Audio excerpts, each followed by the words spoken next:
여러분들은 십자가라고 말을 들으면 어떤 이미지가 떠오르십니까?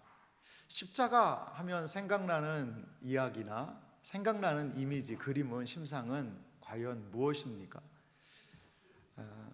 2004년도에 패션 오브 크라이스트라는 그리스도의 순환이라는 영화가 상영된 적이 있습니다. 멜 깁슨이라는 배우가 감독이 돼서 찍은 영화였죠. 많은 사람들에게 그 놀라움을 주었고 충격을 주었습니다. 멜 깁슨이 찍은 패션 오브 크라이스트라는 그 영화는 우리에게 생생하게 글로만 볼 때는 그것이 느낌으로 다가오지 않았던 그 십자가의 고난, 고통이 무엇인지를 우리에게 너무나도 사실적으로 보여주었습니다. 아마도 십자가가 그러했을 것 같습니다. 그 영화가 우리에게 알려주는 유익은 바로 십자가의 고통이었습니다. 그런데 그 영화가 한 가지 놓친 부분이 있습니다.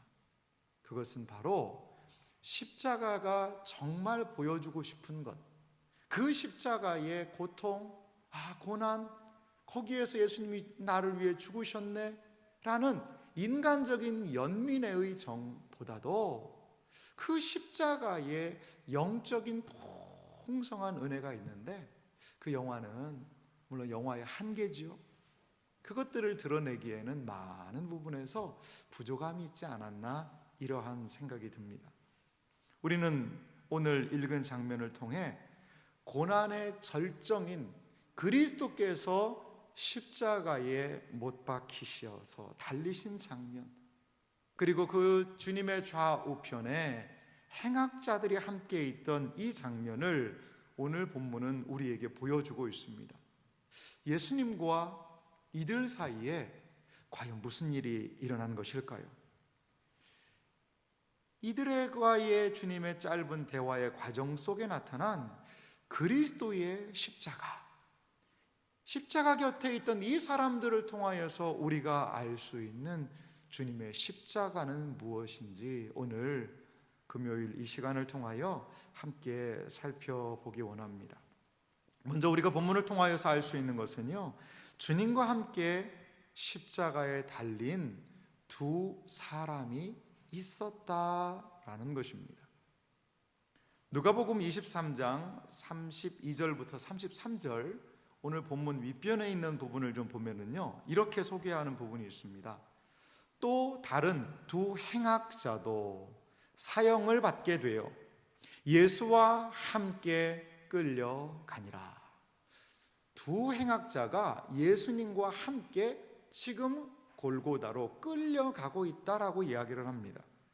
그러면서 33절은 이어서 말하는데요, 해골이라 하는 곳에 이르러 거기서 예수를 십자가에 못 박고, 두 행악자도 그렇게 하니 하나는 우편에 하나는 좌편에 있더라. 성경은요, 예수님께서 십자가에 달리신 그 사건을 너무나도 담백하게 기록을 하고 있습니다. 거기서 골고다지요, 예수를 십자가에 못 박고, 이것이 끝입니다. 예수님을 십자가에 못 박는데 그 못이 이만했다더라. 그 못을 박을 때 그 살을 찢고 뼈를 뚫고 지나가서 나무와 예수 그리스도의 몸을 일치시켰다더라. 여러 가지 우리들의 감정과 여러 가지 많은 이야기를 극적으로, 자극적으로, 세부적으로 표현하지 않습니다. 거기서 예수를 십자가에 못 박고 너무나도 간단하게 진술하고 있습니다. 그것은 바로 우리의 시선이 어디에 머물러 있어야 하냐는 거죠. 우리가 무엇에 더 관심을 가져야 되냐, 이겁니다. 예수 그리스도의 인간적인 고통, 분명히 그것은 엄청난 것이었습니다. 그런데 그 예수님이 십자가 달리신 그 자체가 아니라 거기에서 과연 그리스도께서 무엇을 보이셨는가를 우리로 하여금 집중하라는 것입니다. 행악자라는 것은요, 아무런 쓸데없는 자들이라는 뜻이 있습니다. 행악자들이라는 것은 악한 자들이라는 그런 의미가 있지요. 이들은 십자가에 이들을 처형당한다는 것은 이들이 그 나라에 매우 위협적인 존재였기 때문에 십자가형이 언도 내려졌을 것입니다. 이들은 위협적이고 폭력적인 자들이었습니다. 그런데요, 오늘 본문에 보니까 십자가에 달린 두 행악자의 반응이 매우 극명하게 차이가 나는 것을 볼 수가 있습니다. 십자가 위에 두 반응은 너무나도 극명한 차이를 보이고 있는데요, 한 사람은 비방하고 있습니다. 그런데 또 한 사람은 십자가에 달리신 그 그리스도 하나님을 인정하고 있는 것을 볼 수가 있습니다. 누가복음 23장 39절 오늘 본문은요, 이렇게 기록되어 있습니다. 달린 행악자 중 하나는 비방하여 이르되 내가 그리스도가 아니냐, 너와 우리를 구원하라 하되. 달린 행악자 중 한 명, 그것이 오른쪽이었는지 그것이 왼쪽이었는지 우리는 알 수 없습니다. 둘 중에 한 명이었습니다. 그런데 첫 번째 말하는 이 사람의 말은 무엇입니까? 비방이었다는 거죠. 이 비방이라는 원어의 의미를 살펴보니까 단순하게 비방한다는 그 말이 아니라 모독이라는 뜻이 있습니다. 유대인들이, 종교 지도자들이 예수님에 대해서 무엇을 얘기했죠? 신성모독이다 라고 이야기했는데 그러한 모독을 한 겁니다. 누가는 분명히 이 행악자 중 한 사람이 한 비방은 하나님에 대한 모독이라는 거죠. 그리스도에 대한 모독은 바로 하나님에 대한 모독, 신성 모독과도 같은 비신앙적인 행동이다라는 것을 이 한 단어, 비방이라는 단어를 쓰면서 우리에게 보여주고 있습니다. 그렇습니다. 이 행악자는 무엇을 한 것입니까? 종교적인 거부를 하고 있는 것입니다. 그리스도에 대하여서 단순하게 비웃는 것을 넘어서서 종교적인, 당신이 하나님이라고요? 나는 그것을 믿을 수가 없다라고 하나님에 대하여, 하나님이신 그리스도에 대하여서 모독하고 있는 것입니다. 그러면서 이 사람이 하는 모독의 구체적인 내용은 무엇입니까? 네가 그리스도라면, 그리스도가 아니냐, 너와 우리를 구원하라. 어떤 성경 주석학자는 이 부분을 이렇게 이야기했습니다. 예수님께서 광야에서 시험을 받았잖아요. 내가 만약 하나님의 아들이라면 이 떡덩이, 이 돌로 떡덩이를 만들어 먹어봐라. 내가 하나님의 아들이라면, 내가 하나님의 아들이라면이라고 예수님을 3번 광야에서 시험했듯이 지금 이 행악자는 예수 그리스도를 시험하고 있다라는 거죠. 이 행악자의 뒤편에는 사단의 음흉한 계계가 있는 것이고 예수 그리스도에 대한 4번째 시험일 것이다, 이렇게 이야기를 했습니다. 참 많은 부분에서 일리가 있는 것 같아요. 네가 그리스도라면 너의 능력을 보이라는 거죠.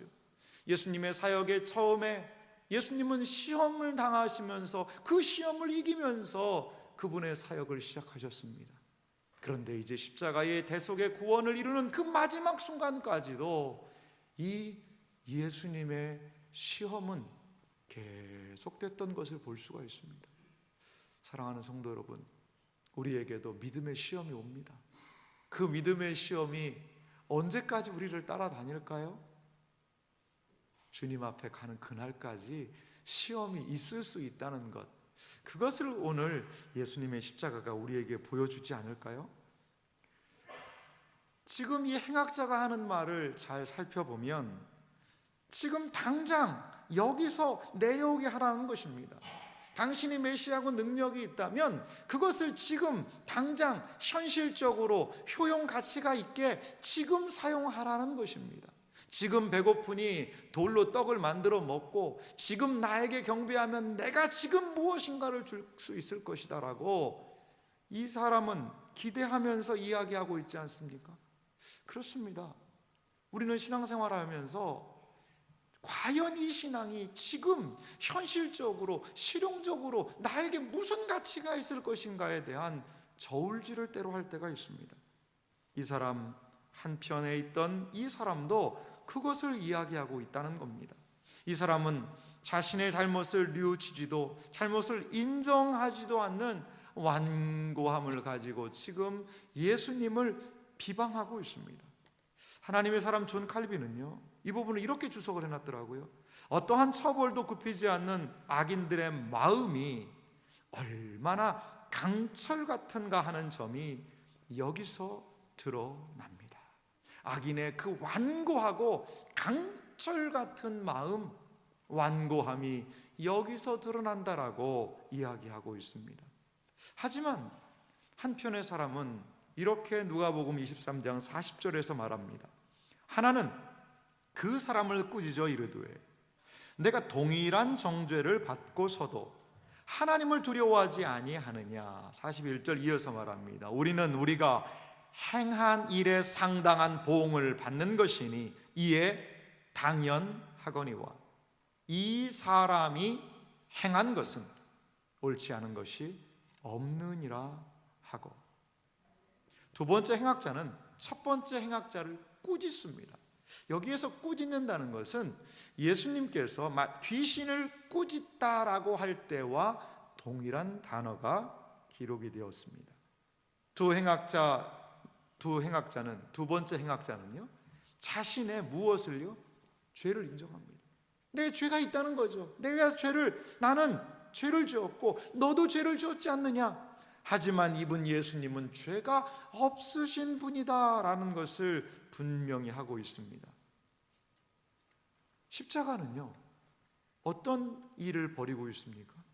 지금 예수님을 중심으로 해서 좌우편에 있는 이 두 사람을요, 십자가는 갈라놓고 있습니다.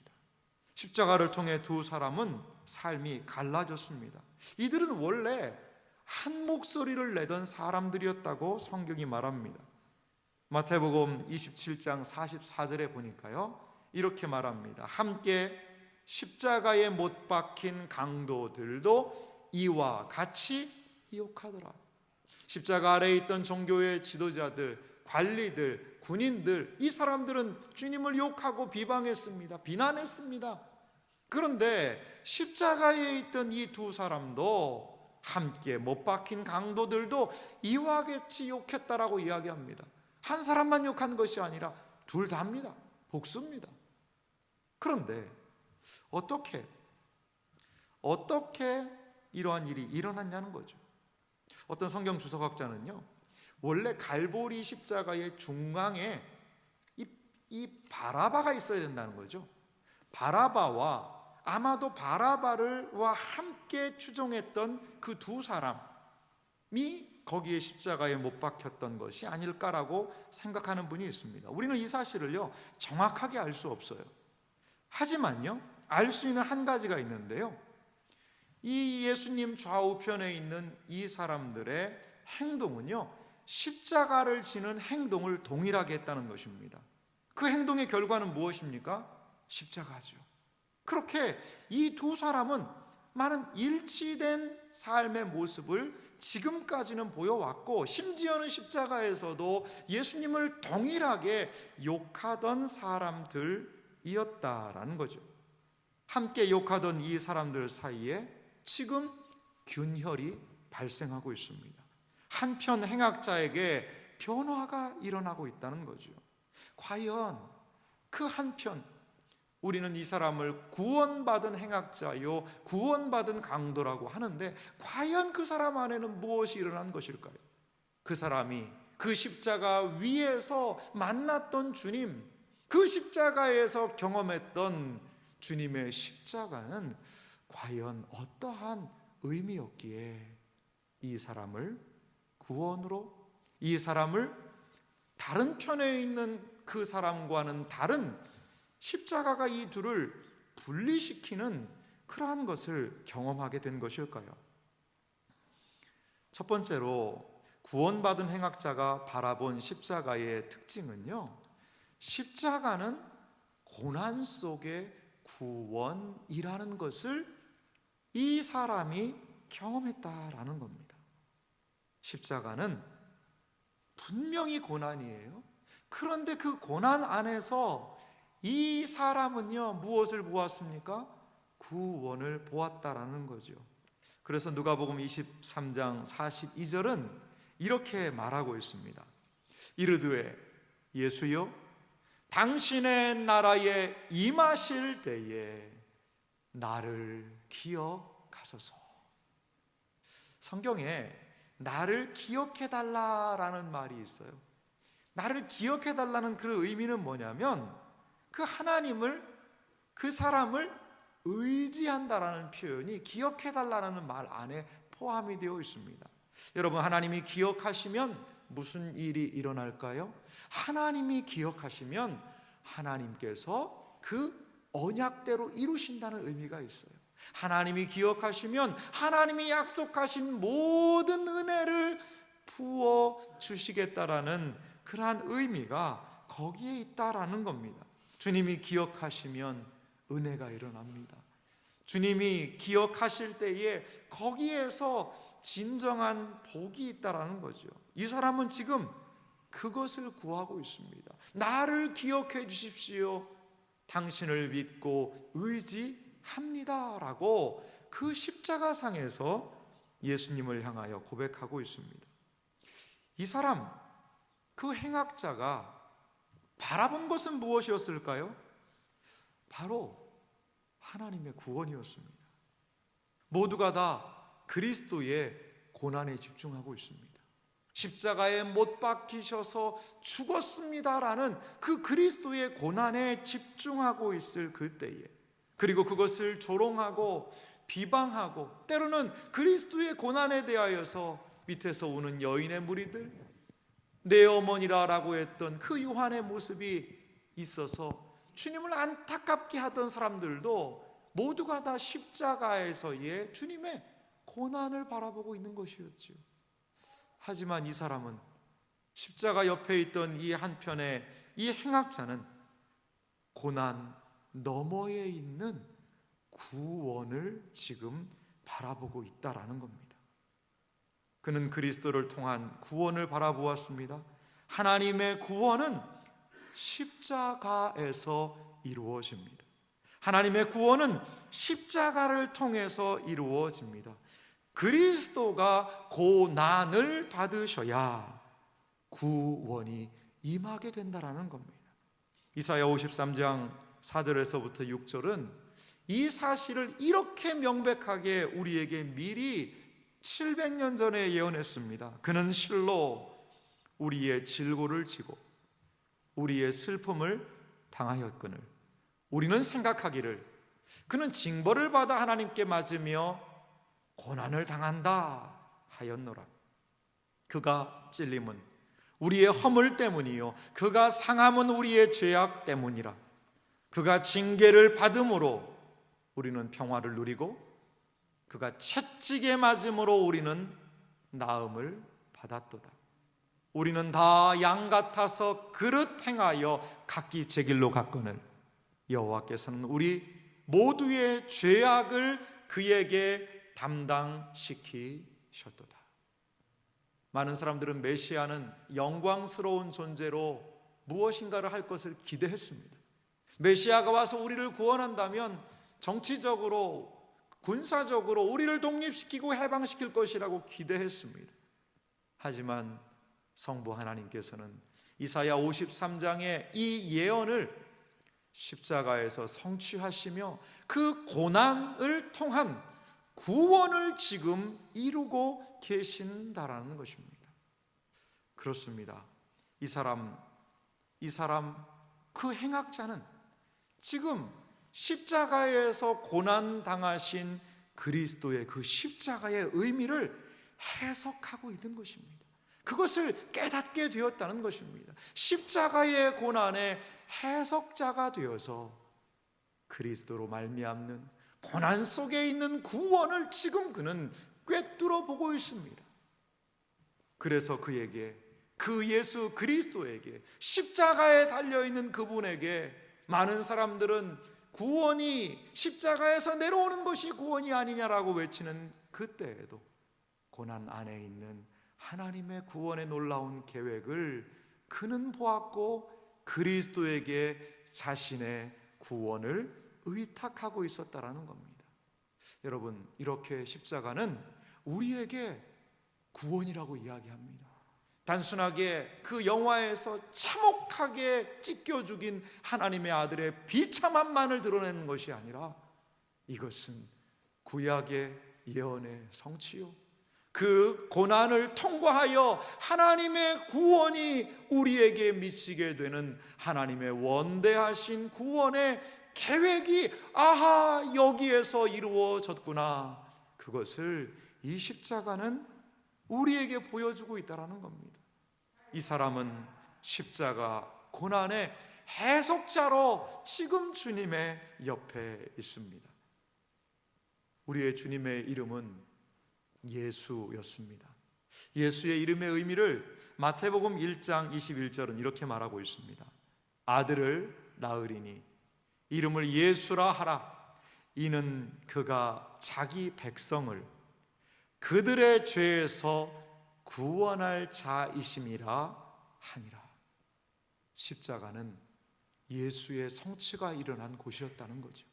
자기 백성에서, 그 멸망에서, 사망에서 구원하는 그 길, 십자가는 바로 이 예수의 길을 분명하게 보여주었다라는 것입니다. 십자가는 고난입니다. 하지만 십자가는 하나님의 구원이라는 것을 여러분 믿으시기 바랍니다. 두 번째, 이 행악자가 바라보았던, 경험했던 십자가는 예수님과 하나 되는 곳이 바로 이 십자가라는 것입니다.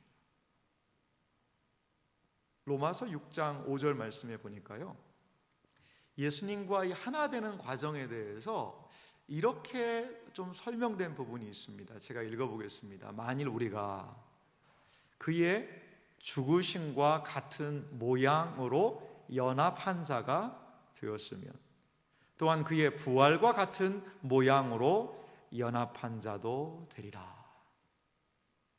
그리스도와의 십자가와의 연합이 그리스도의 부활과의 연합으로 일어나게 된다라는 것을 사도 바울은 로마서를 통하여서 우리에게 알려주고 있습니다. 위대한 진리지요. 그리스도와 연합된 신자는 그리스도와의 십자가와의 연합이요, 또한 그리스도의 부활과의 연합이 일어난다라는 놀라운 진리를 우리에게 알려주고 있습니다. 그런데요, 이것을 문자적으로 좀 가만히 살펴보시기 바랍니다. 그의 죽으심과 같은 모양으로 연합한 자. 저는 이 구절을 읽으면서 이 십자가를 바라보고 해석했던 이 사람, 그 한편의 행악자가 이것을 문자적으로 가장 먼저 이루었던 사람이 아닐까, 그런 생각이 들었습니다. 우리는 구레네 시몬이 십자가를 지고 주님의 뒤를 따라가며 누구든지 나를 따라오려거든 자기 십자가를 지고 나를 좇을 것이니라 라고 이야기했던 그 예수님의 말씀에 문자적인 성취가 이루어지는 것 같다라는 어제의 이야기를 우리 살펴보았지요.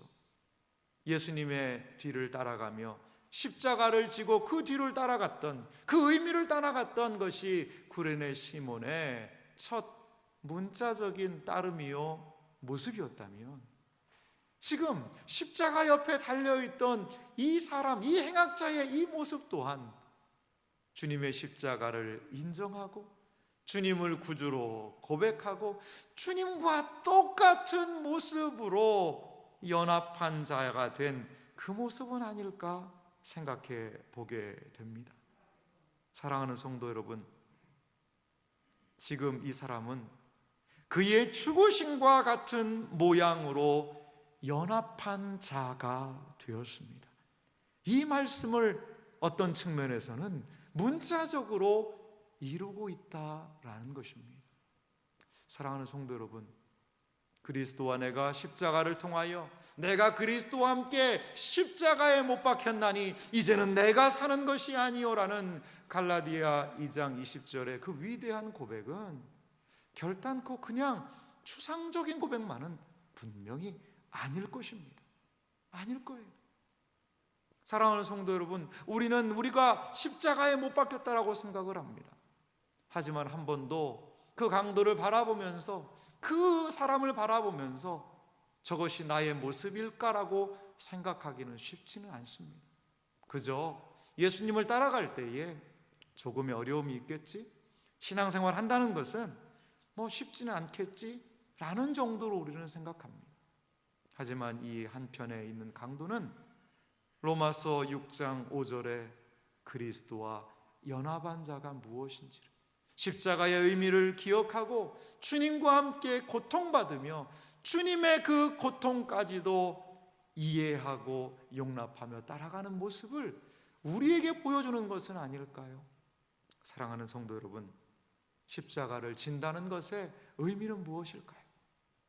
이 한편 강도는 우리에게 그것에 대하여서 많은 것을 생각하게 하고 있습니다. 십자가는 무엇입니까? 예수님과 우리가 고통으로 하나 되는 과정이라는 것입니다. 그 고통을 통하여서 주님과 온전히 십자가에서 같은 모양이 되는 과정이라는 것입니다. 신앙생활 하다가 우리에게 다가오는 어려움들이 있지요. 그 고통을 주여 나에게 예수님을 따라갈 때 고통받지 않게 해주세요라는 것은 어떻게 보면 십자가를 아는 사람의 고백으로서는 조금은 맞지 않을 수 있는 것 같아요. 오히려 십자가는 우리에게 말하는데, 그 고통이 있다 하더라도 그 고통을 끝까지 이길 수 있게 하는 힘은 십자가에 있다는 거죠. 왜? 무엇 때문에요? 그리스도께서 이미 그 십자가의 고통을 맛보셨기 때문에 그렇다는 것입니다. 이 사람은 자신과 똑같은 처지로 십자가에 달려있는 구원자를 바라보았습니다. 이것이 그에게 어떤 측면에서는 얼마나 큰 위로였을까.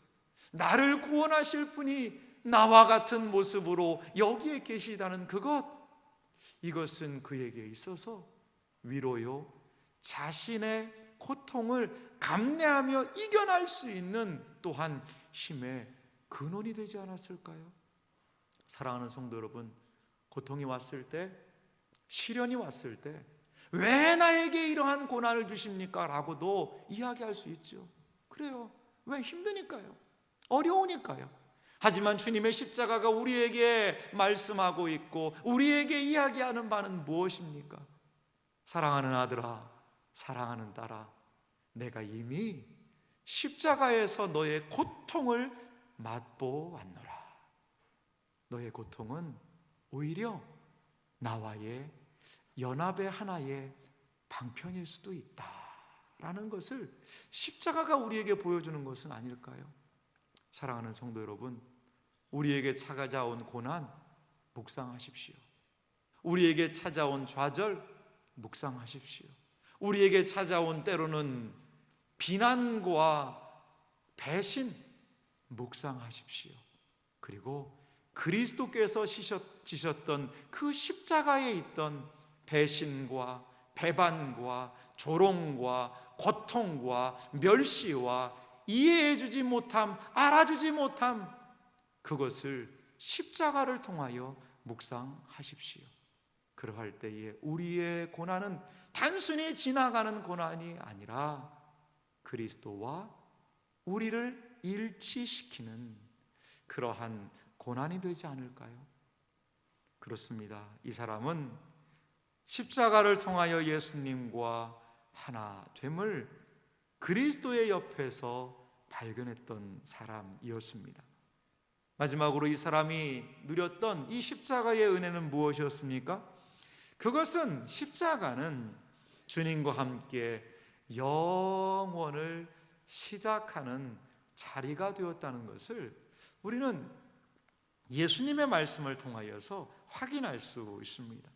십자가는 이 사람에게, 이 행악자에게 영원을 시작하는 그 출발점이었습니다.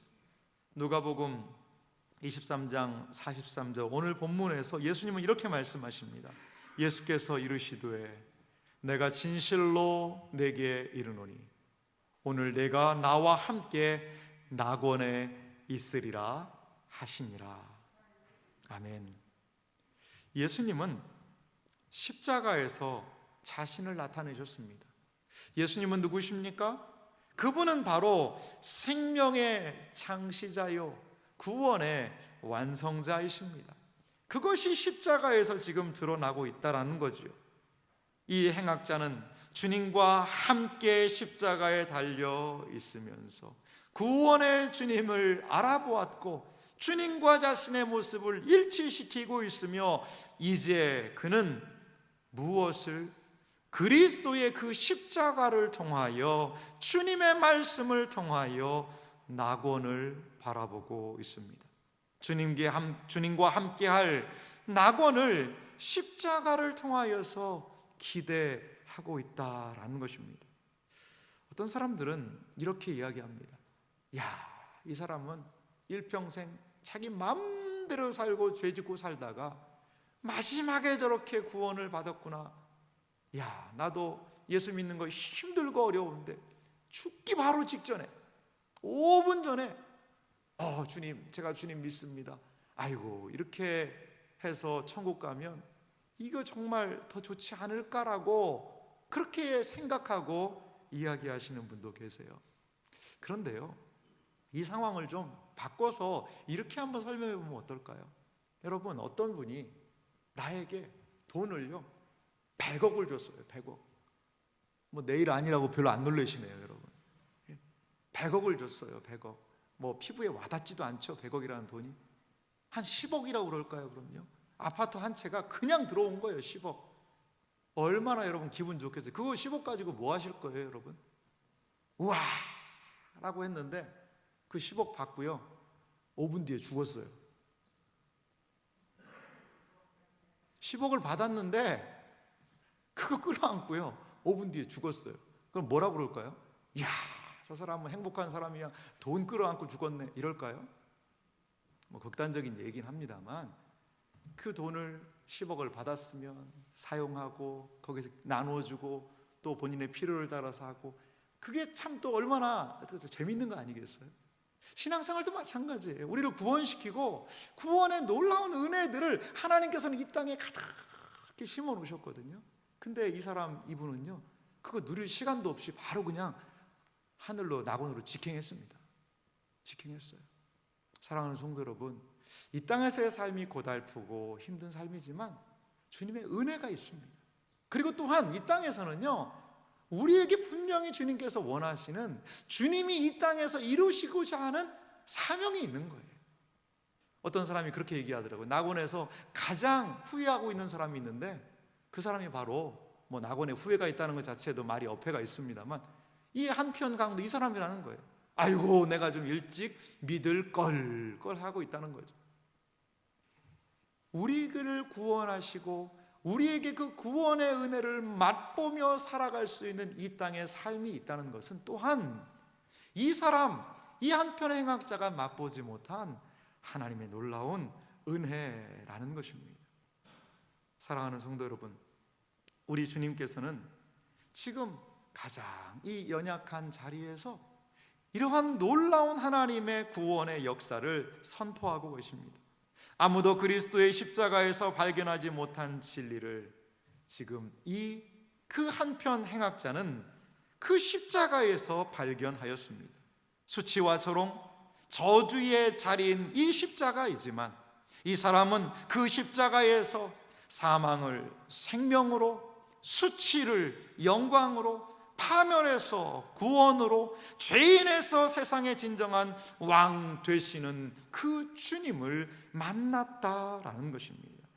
지금 주님은 바로 이 사람과 함께 계신 분이라는 것입니다.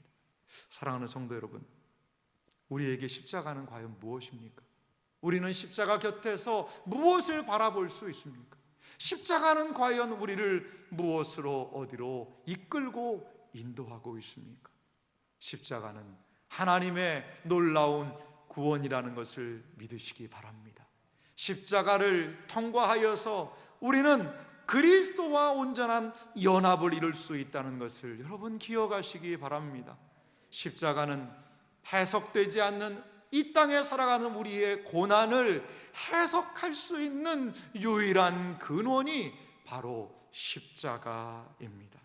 십자가를 통하여 우리는 주님과 영원히 함께 할 수 있는 그 길로 나아가는 유일한 통로임을 기억하시기 바랍니다. 이러한 주님의 십자가의 놀라운 은혜가 일평생 우리의 삶에 넘치시기를 주님의 이름으로 축원합니다.